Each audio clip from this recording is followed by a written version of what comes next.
To oversimplify the matter, charm is about being amazing, knowing you're amazing, and having the ability to make other people feel amazing.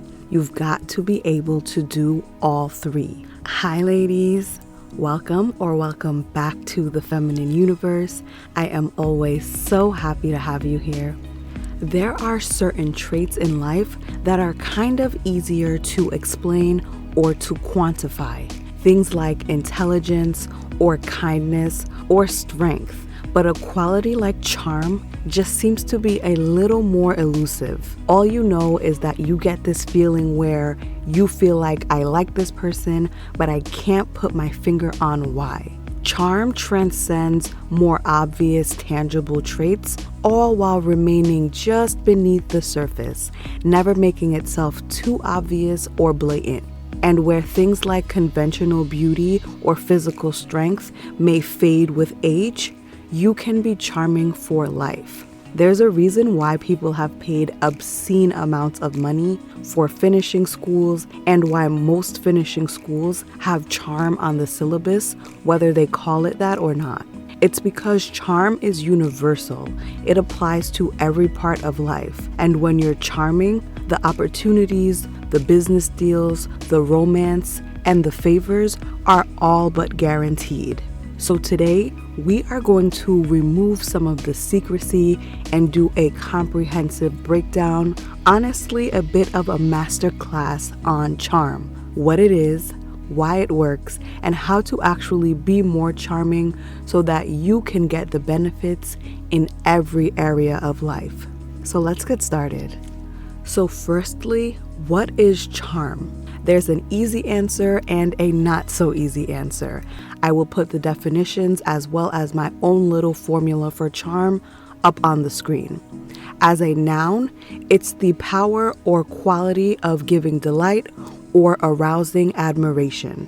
As a verb, it means to delight greatly or to control or achieve as if by magic.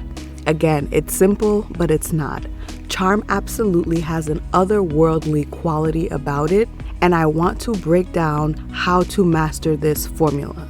So for the first tip, I will tell you to practice confident warmth with everyone.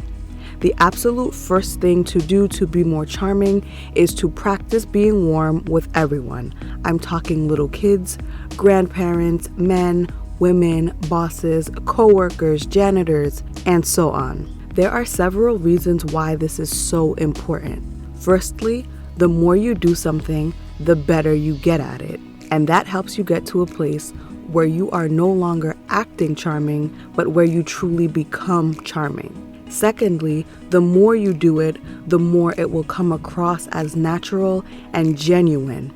I know people who try to turn on the charm, so to speak, only in situations where they think it will benefit them, whether that's only with people they're romantically interested in or with people they could professionally or financially benefit from. But when they do that, it can really come across as a bit forced or a bit fake. I know we've all felt that little uncomfortable feeling when someone is being nice, but we can feel that it's because they want something or that they have some sort of angle and it just doesn't feel quite right. Others can feel that from us as well. Or sometimes the person you're trying to charm now just saw how cold you were with several people before them. Or people can also pick up on how your disinterested demeanor became super friendly when you found out what they do for a living or who their family is, and then you just seem like a total fraud and opportunist. Those are just a few of the reasons I say aim to be charming with everyone at all times in all reasonable situations. Now, of course, if someone is being downright rude or disrespectful, feel free to ignore them and get out of that situation. Also notice in this tip, I said to practice confident warmth. A lot of times, especially as women, I think the idea of warmth that's sold to us is a bit overboard.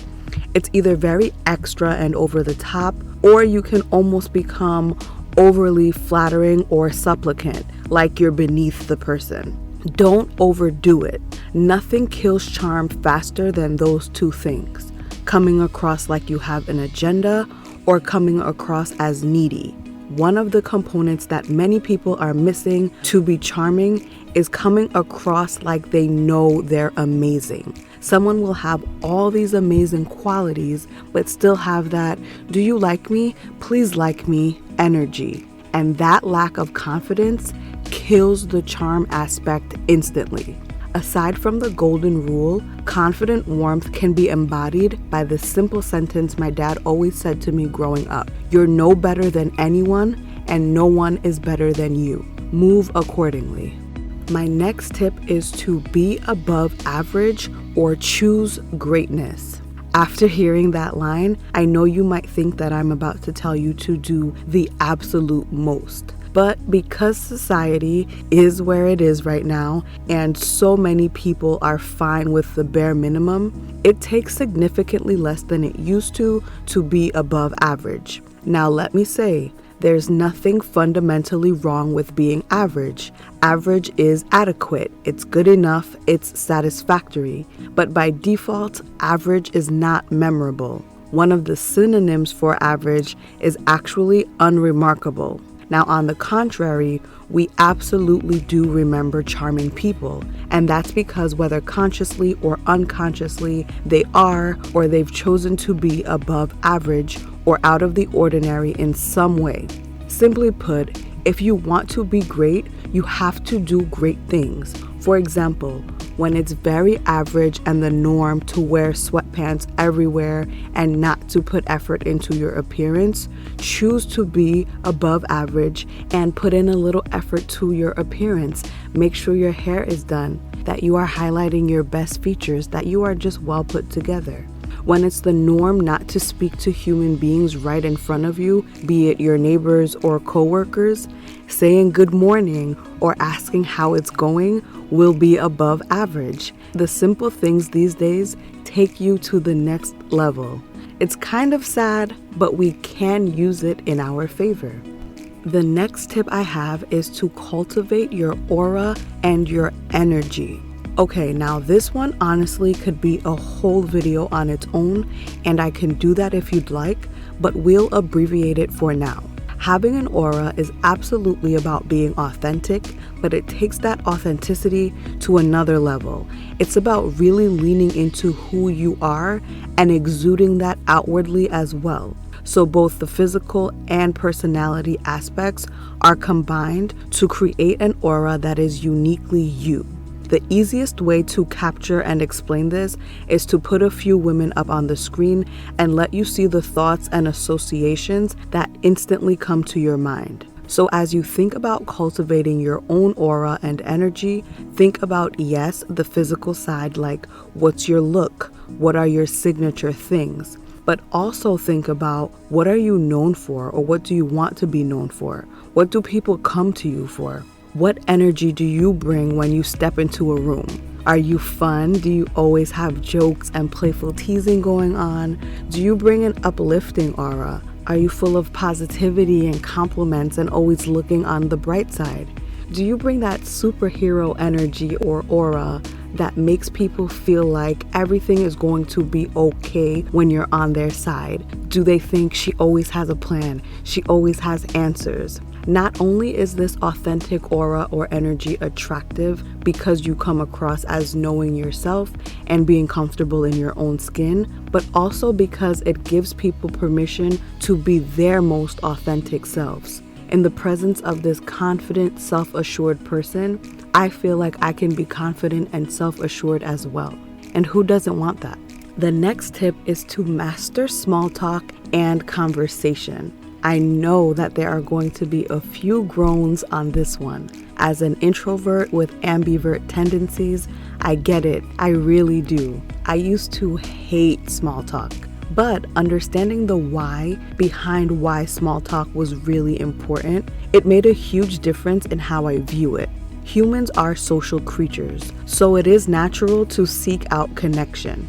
So when someone tries to comment on the weather or how slowly the checkout line is moving, They are recognizing you as a member of their group or of their species that they should be able to connect with. And when you shut down that attempt at connection, it comes across as, I don't see you as someone worth connecting with. It sends the message that whatever it is you see in me that made you want to connect, I don't see it in you. They are not thinking maybe she's anxious, or maybe she's shy, or maybe she's had a bad day. A little life lesson here: most people take things personally and will think it has something to do with them. Small talk is also what creates the foundation for big talks, big deals, and big opportunities. No one jumps into their most personal or most important things right away. Well, most people don't. There's a reason why companies host schmoozing dinners to land talent or to close deals. Or there's a reason why certain deals get closed on a golf course instead of in the office. Or why people will invite you over for dinner before moving forward in many capacities. How you do the little things tells people a lot about how you'll do the big things. People like to be in business with and do favors for people they like. And if you can connect and come across as a competent, likable, charming person in these seemingly meaningless interactions and conversations, you can set yourself up for bigger and better opportunities. The next tip is to make people feel important. When you look into being more charming, there are certain tips you will always hear without fail. Things like remember people's names, make eye contact, position your body towards them. All of those things fall under the umbrella of making people feel important. A signature compliment that charming people get is that they make me feel like I'm the only person in the room. So really, in any interaction, you should be thinking, am I making this person feel important? Are they leaving this interaction feeling like they matter? If you walk up to a group, greet everyone, even if you don't know them all. When you're speaking to someone, give them your full attention. Put away your phone. Don't look around as if you're looking for someone better to talk to. Yes, remember and periodically use their name.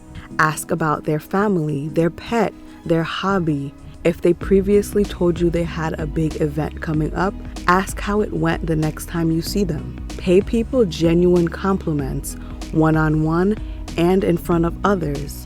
Make people feel important. The next tip is to pinpoint the needs of others. Now, I'm not even going to pretend this is easy. This one is definitely a little bit more intermediate to advanced, depending on whether you know the person a bit or if you've just met them. But it's so powerful. Probably top 3. It's a really specific version of being able to read the room. As you talk to people and get to know people, you'll begin to pick up little details, and by using those details to read the room or read that person and pinpoint their needs, you'll be able to meet those needs. And you'll have that effect where they always leave thinking, this person always knows exactly what I need or exactly what I need to hear. Pinpointing the needs takes making people feel important and amplifies it. Instead of just the general things that we know will make pretty much anyone feel good, pinpointing makes it specific to the person. What do they need? What are they looking for? It may be attention. It may be reassurance. It might be a sense of community and belonging. It might be a little bit of approval. If someone is new on a job, for example, they might be looking for a little reassurance that they are doing a good job. If the guy you're seeing has always lived in his sibling's shadow, maybe feeling chosen or feeling like the preference for once might be what he needs that no other woman has picked up on yet. This is so addictive because everyone wants to feel understood and accepted, especially without having to explicitly expose or verbalize their weaknesses and vulnerabilities. And when you can do that without them saying it, people will fiercely seek that out. Like I said, this tip is a little more intermediate to advanced, and it takes a little people reading. So if you feel like you might overstep or misstep, just stick with the things we talked about under making people feel important until you feel more comfortable or know a little bit more about the person. My next tip is simple. Don't be too perfect. To be charming, you have to understand people. I think you're noticing that as a pattern here. And when you understand people, you know that everyone has insecurities to an extent, some more than others, and that most people have concerns about not being enough in some way, whether it's not being successful enough, not being pretty or handsome enough, or smart enough, and so on. And as we went over in the beginning, a big part of being charming is knowing how to make others feel amazing. So if you make people feel inferior, intentionally or unintentionally, they obviously will not feel amazing in your presence. Therefore, they will not seek you out or go out of their way to be around you more. And poof, there goes the charm. Now, am I telling you to dim your shine or pretend to be less competent? No, absolutely not. One of the tips was to be above average, remember? But we do have to find that fine line between above average but still flawed, above average but still human. We all mess up sometimes, and the key here is to know that it's okay to show that every once in a while, to endear yourself to others rather than to alienate them. I am a perfectionist, so if I make any mistake, my absolute first instinct is to fix it before anyone notices. But with time, I've learned to let little things go. If I misspell something in a text and I know that person knows that I'm aware of how to spell that word, or that I know the difference between two and two, I'll let the mistake be instead of immediately sending an asterisk with the correction. If you spill a drink or something small like that, just lean into it a little bit and lean into this, yes, I'm human moment. My next tip for you is to be fun. There is no charm without a little bit of fun. I'm not telling you to start telling knock-knock jokes or to start doing stand-up comedy. Not everyone is funny, but I do think everyone can be fun in some way. All it takes is bringing in some playfulness and non-romantic flirtiness, assuming it's not a romantic situation. And platonic flirtiness just means playfulness in a bit of an intimate, inside joke kind of way. And all that takes is bringing a little levity and lightheartedness to any situation where it's appropriate. It's about making sure moments aren't super stiff or stuffy if they don't need to be. Like, I'll playfully tease a friend's parents that I'm relatively familiar with. Let's say they're going out, I'd say to them, have fun you two, but not too much fun, and give them a little wink. It's funny because that's what they would usually say to us. It also makes them feel like I still see them as spry, that they've still got it, and are capable of causing a little trouble. Instead of just giving them this very stiff, okay, have a good evening, sir, have a good evening, ma'am, it breaks down a little bit of that super formality and brings in some familiarity and fun. Of course, you have to know where you are, who you're dealing with, and keep it appropriate for the occasion. But just think about ways to add fun, playful teasing, or little inside jokes to situations. You can also think about recommending fun things or activities within your group. You may not be the funniest person, but if you're always putting out new things and new ideas that people find fun, that is another way to bring in that fun element while still being able to stay in your comfort zone. And for my last tip, I will say keep some mystery. One thing you may have noticed about many charming people is that many times it feels like they know more about you than you know about them. And one effortless way to achieve this is to allow others to speak more than you. Ask questions, then ask follow-up questions. Be interested, be curious. Once you make people feel comfortable and get past the small talk hump, they will talk. They will usually carry the conversation. And also, as with all mysterious people, remember to give people space. You cannot be mysterious if you're always in someone's face, okay? People can go from I want more to I'm sick of this very quickly. You have to be the one to show some restraint. Don't always be the first to arrive or the last to leave. Sometimes you can make it, sometimes you can't. Sometimes lead or be very active in conversations. Sometimes lean back and just listen. Now, you never want to seem too enigmatic, too aloof, or too standoffish, because that can go into unlikable territory quite quickly. But maintain just enough distance or variety to maintain a bit of mystery. All in all, being charming isn't always the easiest trait to master, but it's absolutely learnable.